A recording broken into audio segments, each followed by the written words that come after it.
Hey girl, you're listening to the Bright Life Podcast, all about ways to stay inspired, chase your dreams, and find more gratitude in the highs and lows of the journey. I'm your host, Jessica Johnson. I run a content marketing agency and travel the world as a digital nomad, just a suitcase, my hubby, and a trusty laptop in tow. I'm a self-growth junkie, a believer in other big-hearted women, and I'm all about sharing tips, tricks, lessons learned, and encouragement so we can all live our biggest, brightest lives. You ready? Let's do this. Welcome back. I am so excited to talk with you today about today's episode topic. This is one of my favorite parts of the year.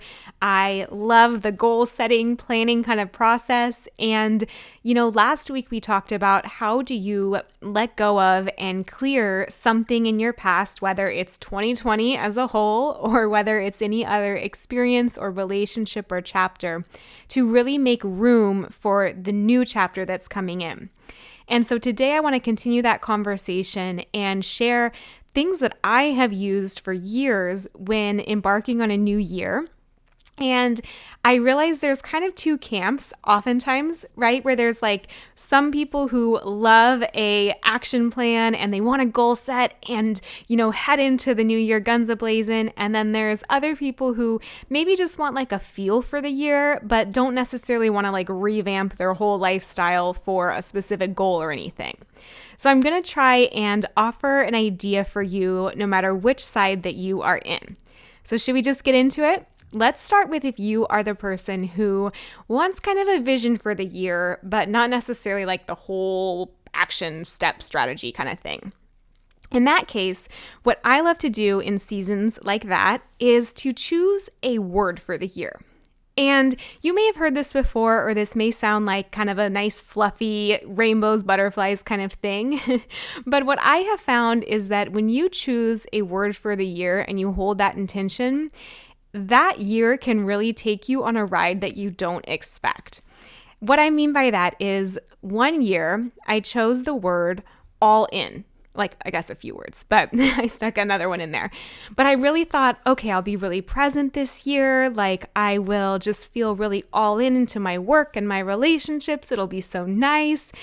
What I got that year in return was I ended up finishing a school program. I decided to leave corporate America to start my own company. I went head first into the world of entrepreneurship. I burned the boats. I was actually all in. And it was one of the most challenging years of my life. It took everything in me because I learned so much. I struggled so much. I grew so much.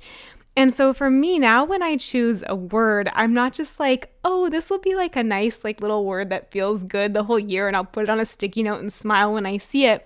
I really try and be intentional because in my experience, just the act of choosing that word almost like invites in what you're really going to embody and grow in that year. And I kind of think that life has this trick where it gives you all these experiences and circumstances that if you say you want that word, it's like, okay, we're going to really work on this word. And by the end of the year, you will know what that word means. So I think that's kind of a like funny trick that life plays, but it's also something to just be mindful of like, what experiences do you really feel called to have this year? Like, what word do you want to claim as your own? And then trusting and watching and almost smiling for like the winks of the universe when you get experiences that make you really rise to the occasion to bring more of that word into your life. So that's what I'd say if you want more of just like a vision for the year, but you're not necessarily looking for like a detailed plan. However, if you are, I can talk to you too because I love a good plan, and so I have all kinds of ideas around that. And if that's kind of what you're feeling this year, you're ready to go at it, what I do is I get really, really clear about where I want to be at the end of the year. And so I list out what I want in different areas of my life, whether it's business, my relationships, with family, friends like my husband, my health, my spirituality, like whatever kind of area of your life you can think of or that's meaningful to you. list out where you want to be in the new year. And I really try and actually like quantify those things. So instead of just saying like be healthy, what does that mean? Like, does that mean that you lose 15 pounds? Does that mean that you walk 5,000 steps a day? Does that mean that you meditate 20 minutes? And then like how many days per week are you doing this? Like in ideal, end of 2021, future you, how many days a week are you practicing these behaviors? What does it look like? So I like to get really, really clear so that I know at the end of the year, like whether or not I actually hit that goal. And I also have something that I can work towards to break it down. So once I have kind of those overarching goals, then I try and fill in the things that will get me there. And so if it's, meditating 20 minutes a day, then one of the smaller steps might be meditating for 5 minutes, and then every quarter I stack on another 5 minutes. If it's something like losing 10 pounds, then maybe it's starting with 5,000 steps a day. And then it's going to the gym, 20 minutes 3 times a week. And then it's adding on a serving of vegetables to my lunch every day, or drinking 80 ounces of water, like that kind of thing. So I really try and break it down to the small daily steps that I can take that I know will help me achieve that goal. Because I think in my life, what I found is it's really great to have like an outcome that you're driving towards and that you're focused on. But that outcome can take a while. And if it's a big outcome or a big goal, it can take a long while. And so for me, it's much more motivating to have a behavior and a habit that I can build on and integrate into my life and check off, knowing that that is the one thing that I can control. And the outcome will work itself out. Like if I keep taking those actions and behaviors that I know will move me towards that goal, I don't really have to worry as much about when the goal happens. I know it's inevitable, and I can get excited about the daily things that I can do and who I'm becoming on the way to that goal.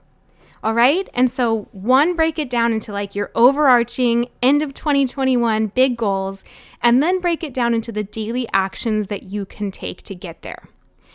One way to implement those is to choose one focus per month. So this is something that I did a few years ago, and I really loved it. I'm bringing it back this year because I think there's a tendency, especially if you have a few goals, to want to just hit 2021 and go all out all of them, to go all out at all of them.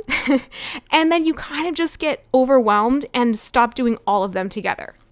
So instead, I like to really focus on one thing at a time. So I'm actually going to do this year with meditating. That's why I'm using it as an example. I feel like I was in a really good flow with it for a while. It was making a really big difference in my life, and I've kind of gotten out of it. So I'm going to bring it back in.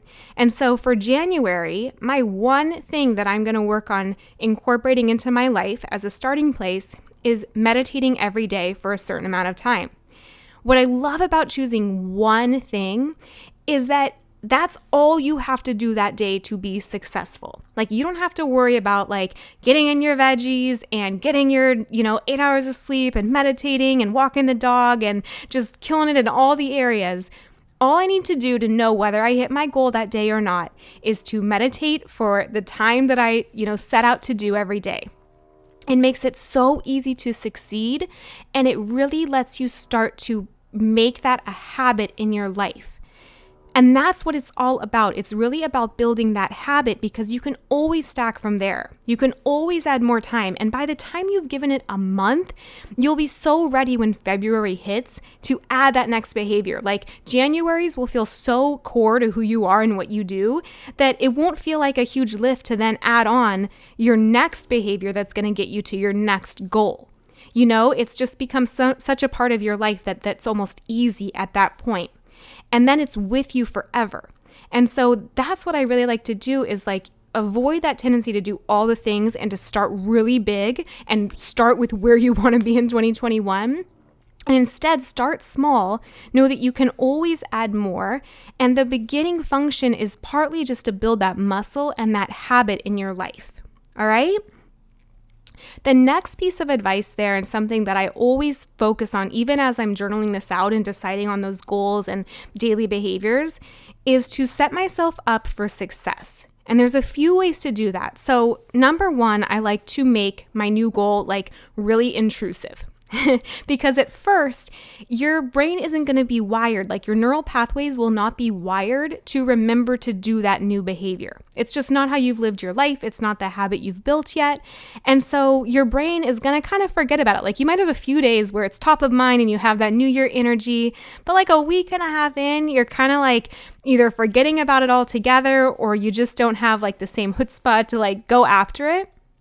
And so what I like to do is make it easy on myself to remember and do that daily behavior. So that might mean setting up a daily alarm on my phone at a time when I know I can actually do that thing, not like in the middle of the workday when I'm going to be on calls, but like when I know I could actually drop whatever I'm doing, whether it's the evening or, whenever, and complete my meditation or my walk or, drinking my water, whatever it is.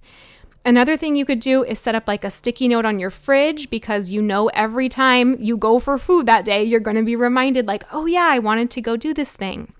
Maybe it's even setting things out. I'm a big fan, like anytime I'm trying to take my vitamins or start something new like that, I put them right next to my toothbrush. I will put them literally in front of like a door that I know I will come in and out of that day. Make it intrusive, put it in the way of your regular life so that you see it and you actually do it.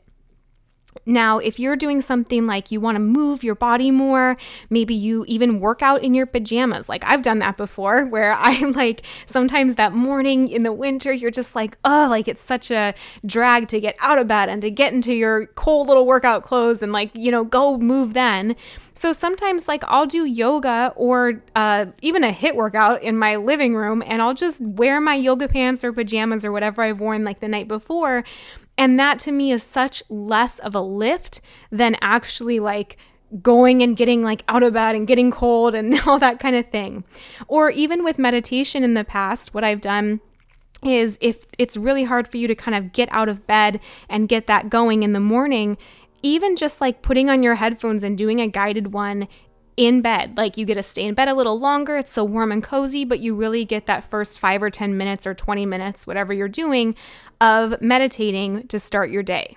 So those are just a few examples. I'm really passionate about health and wellness, so a lot of the ones that come to mind are in that arena, but it can really be for like any other area in your life, whether you want to write like one page of your book, whether you want to sign up for that class you've been thinking of, whatever that first step is for you, try and make it so you see it in your schedule, so it's easy to complete, and so it's the one thing that you have to focus on every single day for a month until it becomes part of who you are.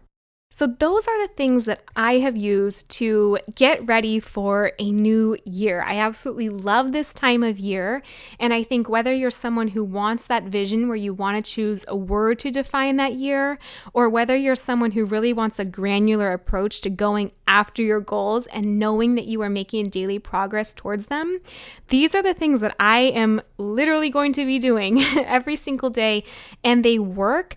Next week, I'm going to share with you some ideas for how to get past like that initial stall that can sometimes happen, or if you feel like you're really good at first, but like you just can't keep that momentum going, some of the things to check with yourself on to make sure that you are choosing things that are really doable and you are setting your environment up for success. So let me know, share on social media. I can't wait to hear what your goals are and what your action steps are. I would love to cheer you on.